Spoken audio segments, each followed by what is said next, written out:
Thank you, Mr. President. Merci, Monsieur le Président. Merci, Monsieur l'envoyé spécial, Monsieur Chap, pour votre exposé riche en informations pour le Conseil. Je souhaite également souhaiter le bienvenu à cette séance les représentants de l'Afrique du Sud, du Burundi, du Rwanda et de la RDC. La stratégie régionale de l'ONU pour les Grands Lacs est un moyen important pour apporter la paix à la région. Nous nous félicitons de l'utilisation par l'envoyé spécial de ces bons offices pour générer un appui international au processus de Nairobi. Malgré ces efforts, la situation humanitaire et sécuritaire dans la région des Grands Lacs reste extrêmement préoccupante. Les attaques de groupes armés, y compris le IL, la RDC, Codeco, le M23, ont tué plus de 2000 civils cette année. Cette violence est inacceptable. Les États-Unis appellent les groupes armés à cesser leurs assauts contre les populations les plus vulnérables de la RDC.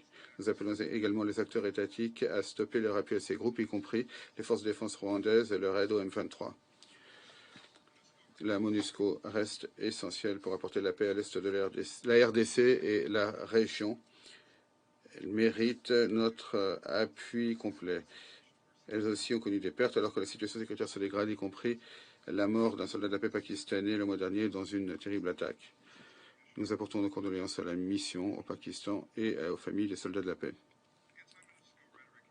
Les discours anti-MONUSCO augmente les risques déjà importants pour les soldats de la paix. Nous sommes préoccupés par les appels à son retrait immédiat. Nous exhortons la RDC à travailler avec la MONUSCO pour un retrait graduel, responsable, conditionnel, avec des indicateurs. Personne ne pourrait dire que la MONUSCO doit rester à jamais en RDC, mais elle a une tâche importante qui est conforme aux intérêts de l'ensemble de la région des Grands Lacs, protéger les civils, perturber les réseaux illicites et aider à stabiliser la gouvernance et les institutions sécuritaires. Les États de la région, en bilatéral comme à travers la CAE, ont également déployé des soldats pour faire face à l'insécurité croissante dans l'est de la RDC.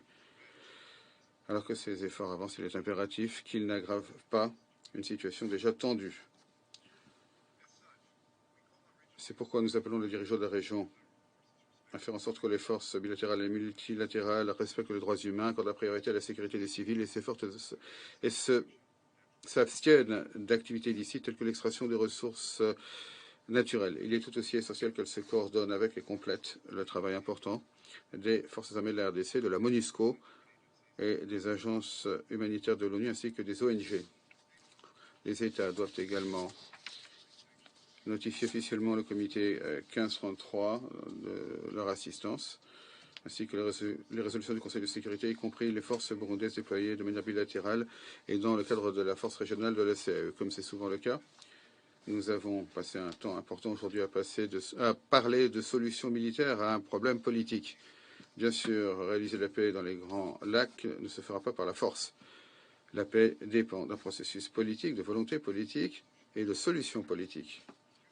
À cette fin, les États-Unis ont annoncé en septembre 13 millions de dollars supplémentaires de financement pour appuyer un processus électoral transparent en RDC. Ce financement s'ajoute aux 10,75 millions que nous avons déjà affectés à cet effort. Nous attendons avec intérêt un processus électoral inclusif qui aboutira à des élections libres et régulières. Renforcer les institutions démocratiques, faire que justice soit faite pour les victimes, poursuivre les fauteurs de troupes, respecter la souveraineté et l'intégrité des États, accorder la priorité aux civils, cela aidera à apporter la paix à la région des Grands Lacs. La population de la région ne mérite rien de moins. Je vous remercie. Merci, le représentant.